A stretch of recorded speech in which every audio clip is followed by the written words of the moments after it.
Radio Kantipur, radio राष्ट्रको। प्रधानमन्त्री केपी ओलीलाई अझै केही दिन अस्पतालमै राखेर उपचार गर्नुपर्ने चिकित्सकको भनाई, स्वास्थ्यमा भने उल्लेखनीय सुधार। उपनिर्वाचनका लागि आजदेखि मौन अवधि सुरु, दलहरूले चुनावी प्रचार प्रसार गर्न नपाउने। मुलुकको अर्थतन्त्र सुधारका लागि चीनले नयाँ आर्थिक योजना लागू गर्दै हङकङमा प्रजातन्त्र पक्षधर प्रदर्शनकारीलाई समर्थन गर्ने एक विधेयकमा अमेरिकी राष्ट्रपति ट्रम्पद्वारा हस्ताक्षर। र आसन 13औं सागको भव्य उद्घाटनका लागि तयार रहेको सरकारको दाबी, मुख्य आयोजना स्थल दशरथ रङ्गशाला सिंगारिँदै। नमस्कार, कान्तिपुर डायरीका साथमा साथी दिवा र म अनिल। समाचार अब विस्तारमा। प्रधानमन्त्री केपी शर्मा ओलीलाई अझै केही दिन अस्पतालमै राखेर उपचार गरिने भएको छ। एपेन्डिसाइटिसको आकस्मिक शल्यक्रिया गराएका प्रधानमन्त्री ओलीको अहिले सघन कक्षमा चिकित्सकको प्रत्यक्ष निगरानीमा उपचार भइरहेको छ। महाराजगञ्ज स्थित मनमोहन कार्डियोथोरासिस भास्कुलर तथा ट्रान्सप्लान्ट सेन्टरमा उपचाररत प्रधानमन्त्री ओली अहिले बोलचाल गर्ने अवस्थामा रहनु भएको प्रधानमन्त्रीका प्रेस सल्लाहकार सूर्य थापाले जानकारी दिनुभयो। प्रधानमन्त्रीको स्वास्थ्यमा क्रमिक सुधार आए पनि अस्पतालमा कहिलेसम्म राख्ने भन्नेबारे यकिन नभएको प्रेस सल्लाहकार थापाको भनाइ छ। प्रधानमन्त्री ओलीको मंगलबार 81 स्वास्थ्यमा समस्या आएपछि अस्पताल पुर्याइएको थियो। विशेषज्ञ चिकित्सकको टोलीले परीक्षण गर्दा उहाँलाई एपेन्डिसाइटिस तथा पेरिटोनाइटिस समेत देखिएपछि लगत्तै शल्यक्रिया गरिएको थियो।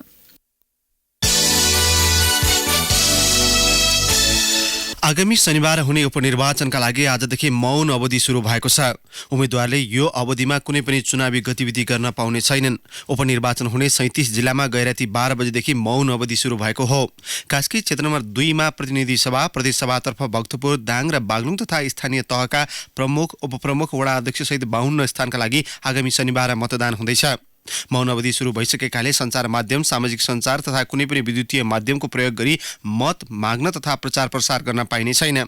मौन अवधिमा निर्वाचन आचार संहिता पूर्ण पालना गरी निर्धक्क रूपमा मतदाताले आफ्नो मताधिकारको प्रयोग गर्ने अवस्था निर्माण गरिदिन सबैलाई आग्रह गरिएको निर्वाचन आयोगका प्रवक्ता राजकुमार श्रेष्ठले बताउनुभयो।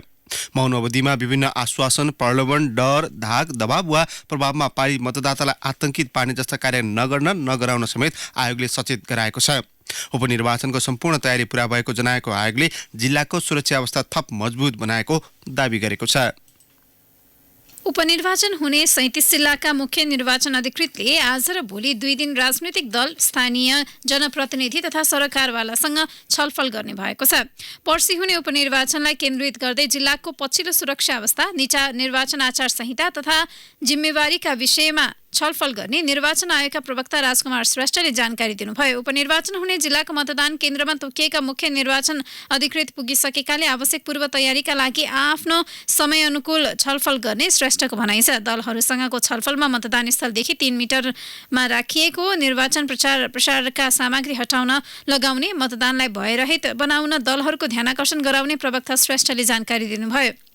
प्रवक्ता श्रेष्ठले मौन अवधि सुरु भएसँगै सबै मतदान केन्द्रहरूमा प्रहरीले सुरक्षा दिन सुरु गरेको बताउनुभयो। मतदान स्थलमा कुनै अप्रिय घटना हुन नदिन मतदान केन्द्रमा प्रहरीले गैरातीदेखि नै सुरक्षा दिन थालेको आयोगले जनाएको छ। आयोगले भोलि सबै मतदान केन्द्र निर्माण गरिसक्ने जनाएको छ। मतदान केन्द्र निर्माण नेपाल प्रहरी र सशस्त्र प्रहरी खटिने आयोगको भनाइ छ।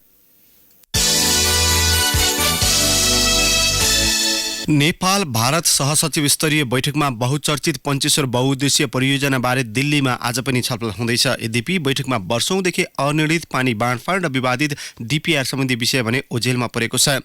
बैठकमा विस्तृत परियोजना प्रतिवेदन, डीपीआर सम्बन्धी विवाद, पानीको बाँडफाँड लगायत वर्षौंदेखि अनिर्णित मुद्दा ओझेलमा परेको हो। दिल्लीमा जारी बैठकमा परियोजनाको प्रशासनिक विषयमा मात्रै छलफल भइरहेको हाम्रा दिल्ली सहकर्मी सुरेश राज नेउपानेले जानकारी दिए। खास गरी पञ्चेश्वर प्राधिकरणको प्रशासनिक संरचना, कर्मचारी र त्यसको सञ्चालनमा बढी केन्द्रित रहेको छ। बैठकको नेतृत्व ऊर्जा, जलस्रोत तथा सिंचाई मन्त्रालयका सहसचिव प्रवीण अर्यालले गर्नुभएको छ।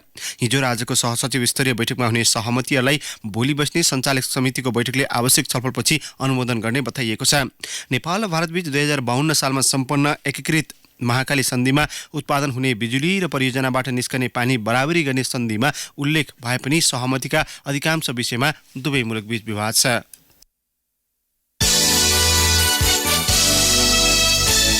विद्युतीय पासपोर्ट छाप्ने प्रक्रिया सरकारले पुनः सुरु गरेको छ। यसअघिको ग्लोबल टेन्डर प्रक्रिया खारेजीमा परेसँगै परराष्ट्र मन्त्रालयले नयाँ प्रस्तावका लागि छलफल सुरु गरेको हो। दैनिक 3000 प्रति राहदानी वितरण गरिरहेको राहदानी विभागले हाल 7 लाख प्रति मौजदात रहेको जनाएको छ। अहिलेकै दरमा राहदानी वितरण गरिए 7-8 महिनाका लागि मात्रै पर्याप्त हुने विभागले जनाएको छ। कूटनीतिक मिक्सनहरू मार्फत विश्व स्तरमा चिनिएका सुरक्षण प्रेसलाई प्रस्ताव गर्न आग्रह गरिएको सञ्चार तथा सूचना प्रविधि मन्त्रालयका सचिव दीपक सुवेदीले बताउनुभयो। राहदानीको आकार लगायतका प्राविधिक विषयमा समेत विभिन्न मुलुकसँग सुझाव लिने कार्य भइरहेको सुवेदीको भनाइ छ। विभिन्न मन्त्रालयका प्रतिनिधि सहितको सुरक्षण छपाईका लागि गठित समितिमा हालसम्म फ्रान्स र जर्मनीका 2 कम्पनीले छपाईका लागि प्रस्ताव दर्ता गराएका छन्। मुलुकभित्रै सुरक्षण प्रेस स्थापना गर्ने भन्दै प्रधानमन्त्री ओलीले अन्तिम समयमा ग्लोबल टेन्डर रद्द गर्ने निर्णय गर्नुभएको थियो। जर्मनको एक कम्पनीले नेपालमै प्रेस स्थापना गरेर छपाई गर्ने प्रस्ताव समेत गरेको छ। अर्घाखाँचीमा 19 जनाको मृत्यु हुने गरी हिजो भएको यात्रु बस दुर्घटनाको शोकमा सदरमुकाम सन्धि खर्कसहित जिल्लाका बजार पसल तथा उद्योग कल कारखाना आज बन्द गरिएका छन्। उद्योग वाणिज्य सङ्घ अर्घाखाँचीको आह्वानमा बजार पसल बन्द गरिएको हो। अर्घाखाँचीको सन्धि खर्कबाट बुटोल आउँदै गरेको लु 2 ख 2148 नम्बरको बस साँगुरो घुम्ती पार गर्न नसकेर सडकबाट तल खस्दा हिजो 17 जनाको घटनास्थलमै तथा 2 जनाको उपचारको क्रममा मृत्यु भएको थियो। यसैबीच जुम्लाको सिमकोट गाउँपालिका 7 लाग्नामा भएको ट्रिपर दुर्घटनामा मृत्यु भएकाको संख्या 4 पुगेको छ। कान्तिपुर डायरीमा अब ब्रेकको पालो। ब्रेकपछि अब अन्तर्राष्ट्रिय प्रसङ्ग। अर्थतन्त्रमा आउन सक्ने सङ्कट टार्न भन्दै चीनले आर्थिक सुधारका नयाँ योजना अघि सारेको छ। बजारमा आधारित सँगै विश्व बजारको वातावरण तथा व्यापारिक सङ्गठनको लगानीमा रहेको बाधा हटाउने नयाँ नीति ल्याउन लागि हो। जनवरी 1 देखि लागू हुने गरी सकारात्मक व्यापारिक वातावरण निर्माण गरिने प्रधानमन्त्री ली खच्याङको भनाइ उद्धृत गर्दै बीबीसीले जनाएको छ। मुलुकको आर्थिक वृद्धि दर गत 25 वर्षकै न्यून 6% मा सीमित भएपछि चीन आर्थिक सुधारको योजनामा लागेको हो। अमेरिकासँगको व्यापारी युद्धका कारण प्रभावित अर्थतन्त्रलाई पुनः सही दिशा दिने चीनको नीति छ। हङकङका प्रजातन्त्र पक्षधर प्रदर्शनकारीलाई समर्थन गर्ने एक विधेयकमा अमेरिकी राष्ट्रपति डोनाल्ड ट्रम्पले हस्ताक्षर गर्नुभएको छ। अमेरिकी कङ्ग्रेसले पारित गरेको प्रदर्शनकारीलाई समर्थन गर्ने सो विधेयकमा ट्रम्पले हस्ताक्षर गर्नुभएको हो। हङकङका प्रदर्शन प्रहरीलाई भिड नियन्त्रणका लागि प्रयोग गर्ने गोलीगट्ठा निर्यातमा रोक लगाउने व्यवस्था भएको अर्को एक विधेयकमा पनि ट्रम्पले हस्ताक्षर गर्नुभएको छ। चीनले भने सो विधेयकले आफ्नो मुलुकको आन्तरिक मामिलामा ठाडो हस्तक्षेप गरेको आरोप लगाएको छ। अमेरिकी यस कदमले अमेरिका र चीन बीचको व्यापारिक युद्ध र वैचारिक केही मतभेद थप उत्कर्षमा पुग्ने आकलन गरिएको छ।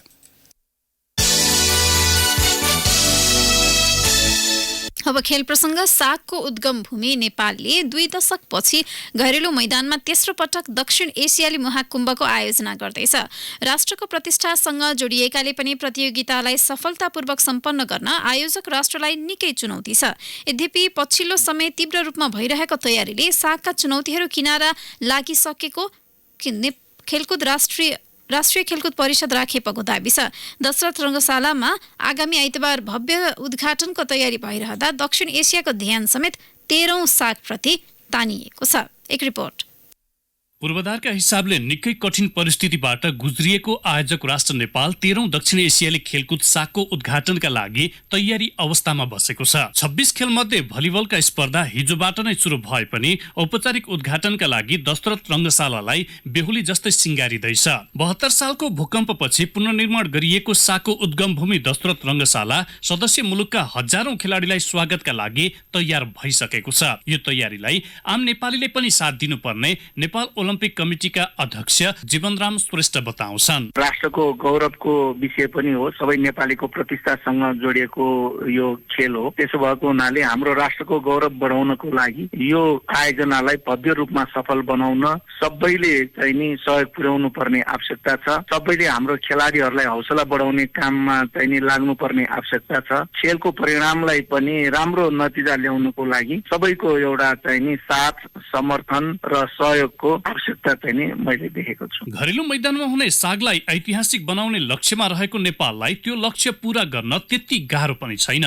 नेपाली खेलकुदलाई दर्शकले गर्ने माया र सद्भावका साथै खेलाडीहरूको पनि मेहनतले लक्ष्य पूरा हुने राष्ट्रिय टिम तयारी समितिका संयोजक रिम राणा भाटको दाबी छ। खेलाडीहरूको तयारी अन्तिम चरणमा पुगेको छ र अब हाम्रा खेलाडीहरूले प्रतियोगितामुखी प्रशिक्षणको अन्तिम चरण पार गरिसकेर हाम्रो 15 गतेको जुन उद्घाटन समारोह हुन्छ तत्पश्चात अन्य खेलहरू सुरुवात हुने हुनाले अहिलेको प्रशिक्षण अत्यन्त सन्तोषजनक रहेको कुरा म यहाँलाई जानकारी गराउन। सन् 1984 मा पहिलो संस्करणको प्रतियोगितालाई आयोजना गरेको नेपालले त्यसपछि 1999 मा दोस्रो पटक सागको आयोजनाको अवसर पाएको थियो। दक्षिण एसियाली खेलकुदमा भारत सदाबहारको विजेता रहे पनि नेपालले खासै दमदार उपस्थिति देखाउन सकेको छैन। एकपटक दोस्रो भएको नेपाल अर्को इतिहासको पर्खाइमा छ। त्यसका लागि घरेलु मैदानमा हुने प्रतियोगिता नेपालका लागि निकै फलदायी बन्न सक्छ। अन्य टोलीले पनि सागका लागि लामो तयारी गरे पनि घरेलु मैदानको फाइदा उठाउन नेपाल सफल बन्ने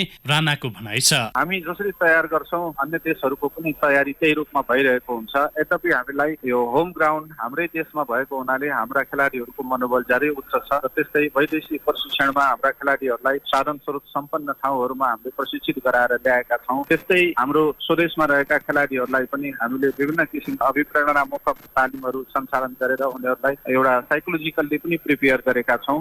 चुनौतीका बीच नेपालले सागको आयोजना गर्नु सुखद पक्ष भए पनि यसलाई एउटा नजिरका रूपमा लिएर आगामी दिनहरूमा सच्चिएर अघि बढ्न आग्रह गर्छन् नेपाल खेलकुद पत्रकार मञ्चका अध्यक्ष दुर्गानाथ सुवेदी। अन्तिम आवरमा आएर तयारी गरेर एट एनी कस्ट जसरी भए पनि गराएरै छाड्ने किसिमको जुन कमिटमेन्टका साथ सरकारले गरेको काम त्यस विषयमा पनि धेरै समाचार बनेका विषयहरू पनि छन् हैन। अब यी सबै चिजहरूलाई समग्र रूपमा एउटा क्रिटिकल्ली पनि हामीले हेर्न पर्ने हुन्छ, एउटा पोजिटिभली पनि हेर्न पर्ने हुन्छ। नेगेटिभिटी भन्दाखेरि पनि अलिकति क्रिटिकल र पोजिटिभिटीमै हुनुपर्छ भन्ने चाहिँ मलाई लाग्छ। यावत विषयमा नेपालले गरेको प्रयासलाई हामी सबैले सम्मान गर्नै पर्छ।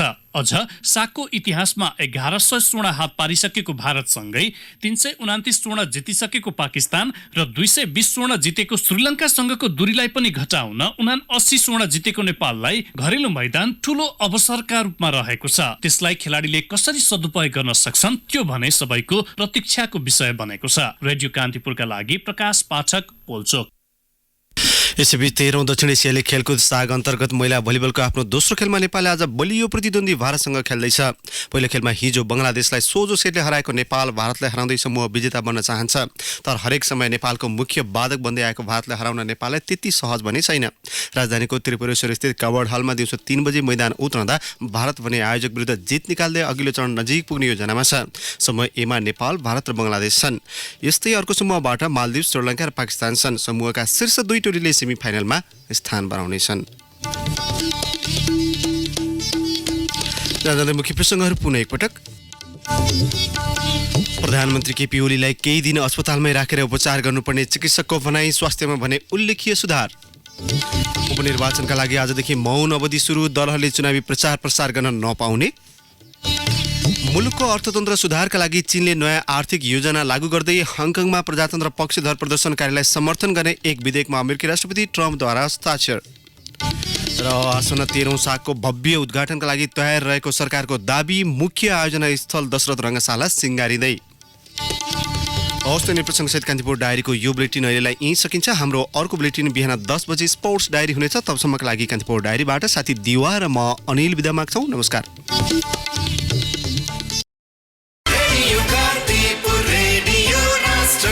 सूचना र मनोरञ्जनको संवाहक रेडियो राष्ट्रको रेडियो कान्तिपुर।